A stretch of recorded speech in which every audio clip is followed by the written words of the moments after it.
ये थे, आज हम लोग पार्ट 2 में पढ़ने वाले हैं। तो चलिए इस चैप्टर का नाम क्या है पहले जान लेते हैं। चैप्टर का जो नाम है उस चैप्टर को हम लोग बता देते हैं कि वह क्या नाम है, यानी सूक्ष्म जीव, मित्र और शत्रु। सूक्ष्म जीव हमारे लिए मित्र कैसे हैं और शत्रु कैसे हैं, मैंने इसको बता दिया हूँ। और आगे चलते हैं, आज जो है जो जंतुओं में रोग कारक जो होते हैं मुख्य रूप से जीवाणु, उसके बारे में हम लोग पढ़ेंगे। तो चलिए इसके पहले हम लोग यहाँ तक पढ़ लिए थे, आज शुरू करते हैं यहाँ से। जंतुओं में रोग कारक जीवाणु।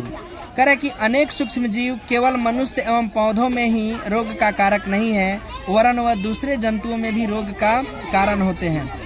देखिएगा, कह रहा है ये इंपॉर्टेंट पॉइंट है, बहुत VVI पॉइंट है जो परीक्षा की दृष्टि से आप लोग इसको याद रखिएगा, ठीक है।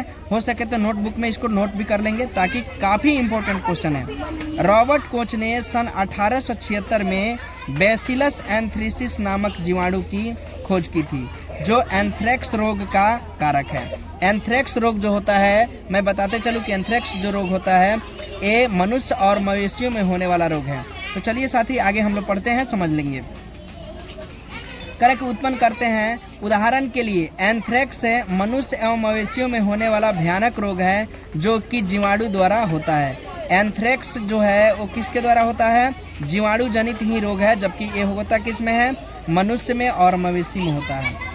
गाय में खुर एवं मुंह का रोग वायरस द्वारा होता है। गाय का जो मुंह पकवा रोग होता है वह वायरस से होता है, और खुर पकवा रोग होता है वो भी वायरस से होता है, लेकिन ये किस में होता है, गाय में होता है। गाय में जो मुंह में रोग हो जाएगा तो उसको मुंह पकवा रोग कहते हैं, जो कि वायरस से होता है, जिसके कारण गाय की मृत्यु तक हो जाती है साथी। तो याद रखिएगा, गाय में खुर और मुंह का रोग जो होता है वायरस द्वारा होता है।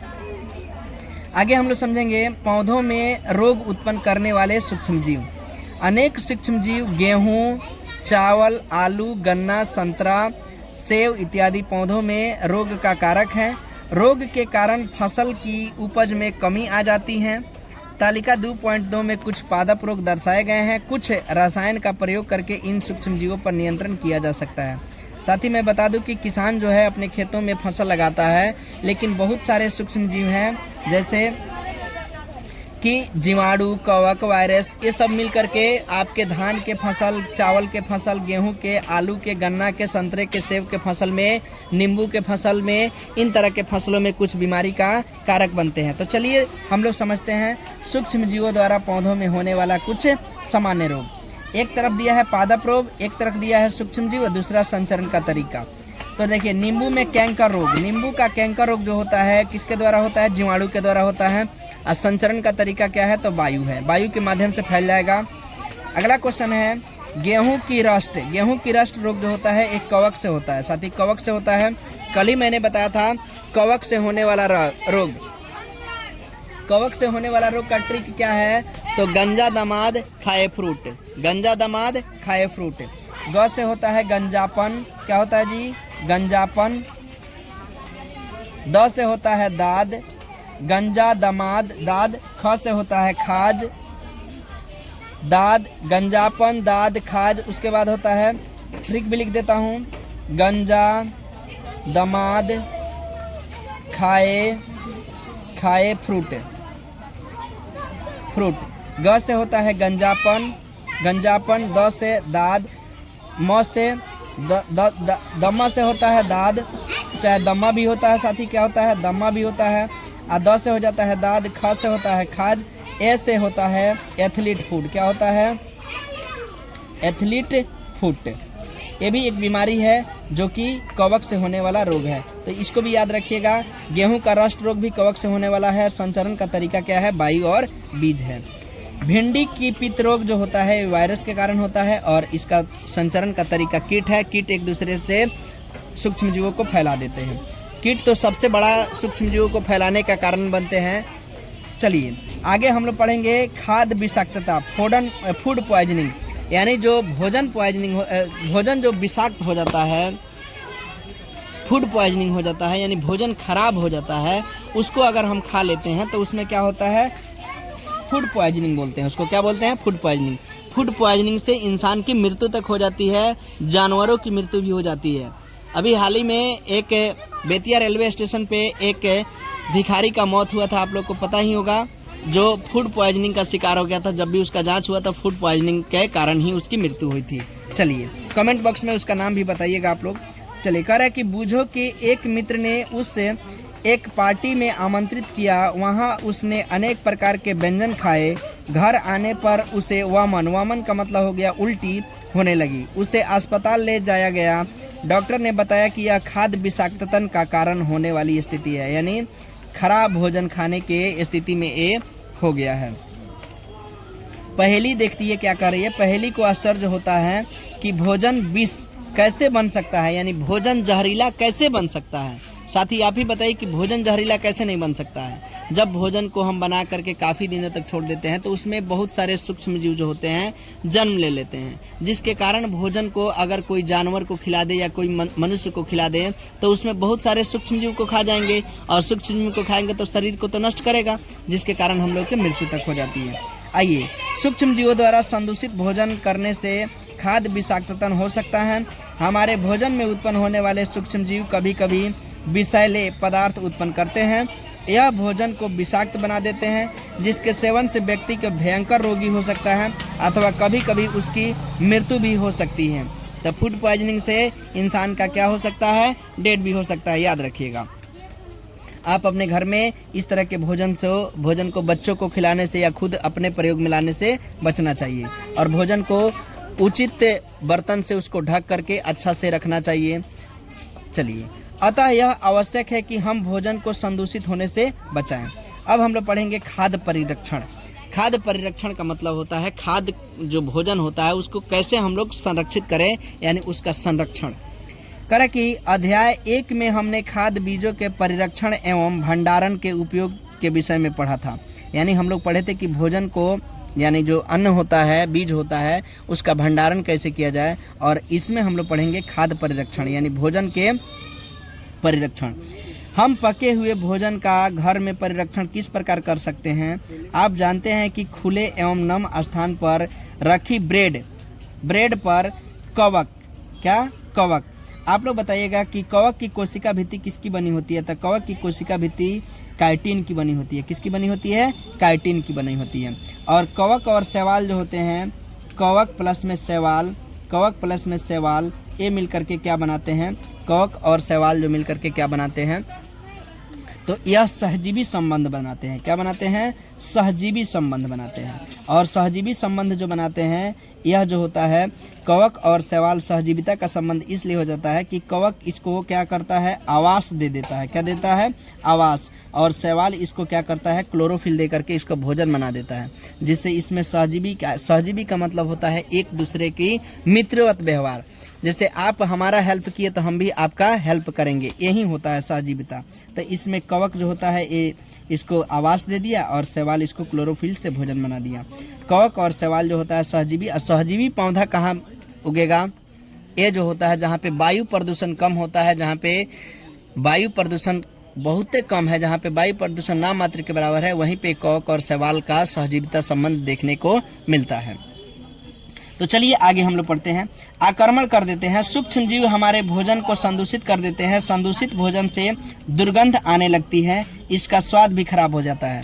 आप लोग देखे होंगे कि ताज़ा खाना जो होता है साथी, ताज़े खाने का सुगंध जो होती है दूर दूर तक जाती है, जबकि बासी खाने का सुगंध नहीं जा पाती है। क्योंकि बासी खाने जो हो जाती है उसमें उसका जो टेस्ट होता है, स्वाद होता है, वो वायु के साथ नहीं मिश्रित हो पाता है, और मिश्रित नहीं होने के कारण वह एक जगह से दूसरी जगह नहीं जा पाता है, जिसके कारण हम लोग को दूर रखी वस्तुओं जो बासी भोजन होती है तो उसका सुगंध नहीं आता है। लेकिन वही भोजन जब खराब हो जाएगा तो उसका दुर्गंध आने लगता है। लेकिन वही ताज़ा भोजन जो होता है जब बनता है तो उसका सुगंध काफ़ी दूर दूर तक जाता है, फैलता है।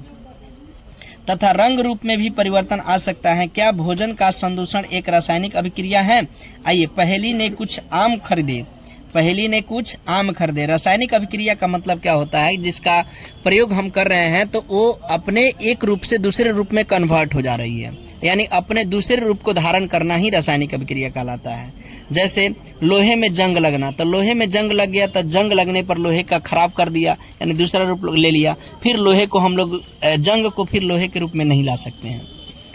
भोजन का पचना, जैसे भोजन हो गया, बन गया, उसको पचा दिए तो फिर भोजन नहीं बन सकता है। दूध का दही में बदलना रासायनिक अभिक्रिया है, समझ गए ना। तो एक रूप से दूसरे रूप में बदलना रासायनिक अभिक्रिया कहलाता है। अब भौतिक अभिक्रिया क्या कहलाता है?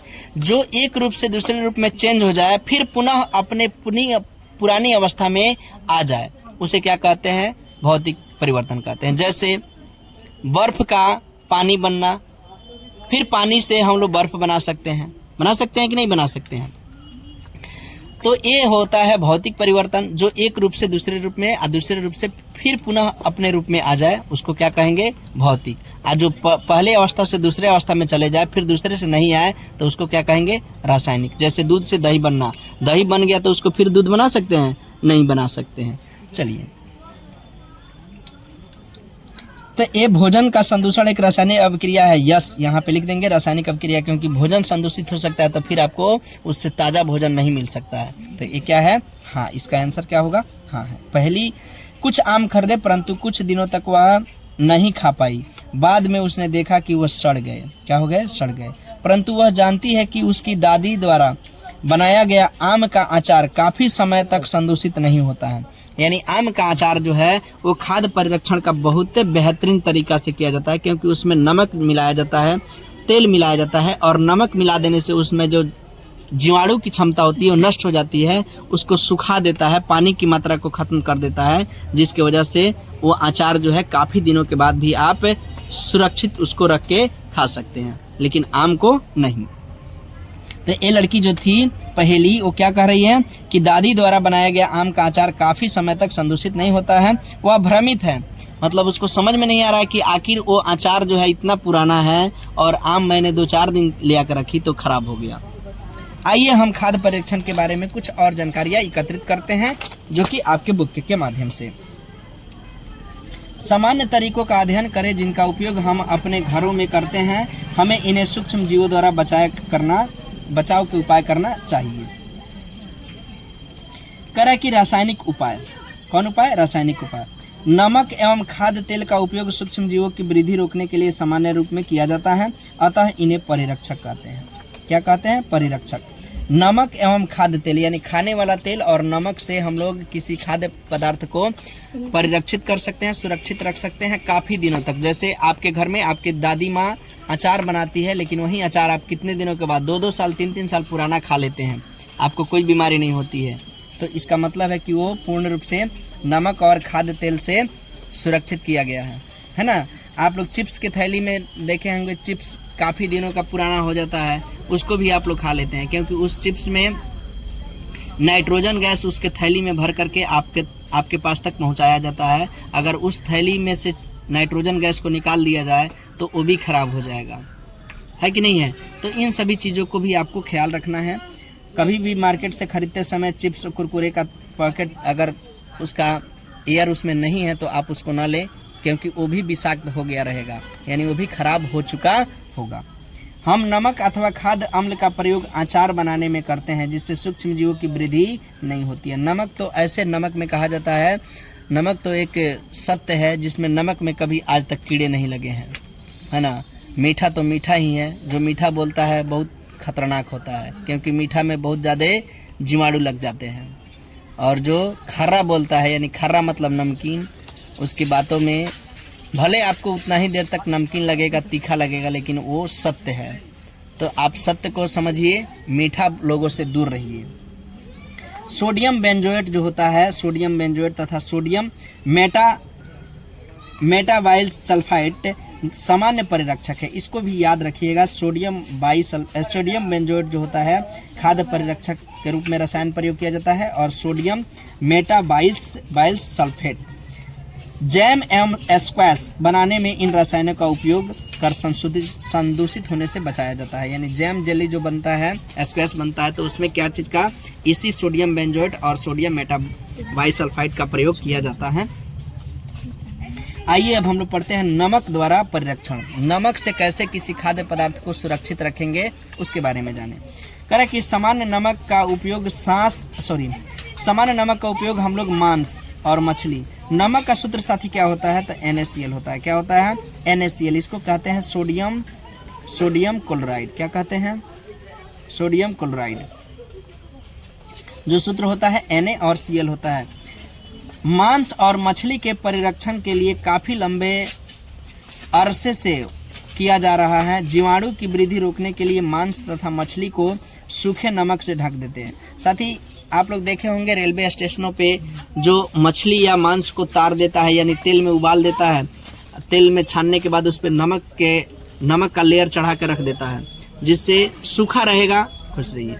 और वो उसमें जीवाणु नहीं लगेंगे और वो काफ़ी दिनों के बाद तक भी 2 दिन 4 दिन 10 दिन तक वो रख सकता है। और नमक उसमें का बाहरी परत को झाड़ करके फिर उसको आपको बना करके खिला सकता है, ताकि वो ख़राब नहीं होते हैं। आपके भी घर में इस तरह का कभी संभावना हुआ होगा, अधिक मांस या मछली आ जाते हैं तो उसको तेल में या नमक में फ्राई करके उसको रखा जाता है, नमक से ढक करके, ठीक है, ताकि काफ़ी दिनों तक वो सुरक्षित रह जाए। नमक का उपयोग आम, आंवला, इमली के परिरक्षक में भी किया जाता है। साथ ही आपको बताना है कि आंवला में कौन सा विटामिन होता है।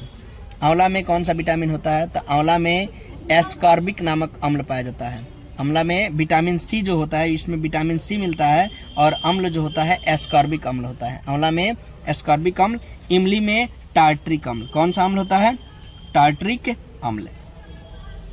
इसमें एस्कॉर्बिक अम्ल होता है।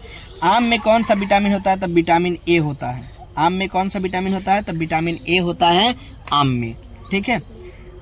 चलिए अब हम लोग कल पढ़ेंगे चीनी द्वारा परिरक्षण। चलिए इसको भी खत्म कर देते हैं, फिर कल आगे पढ़ेंगे।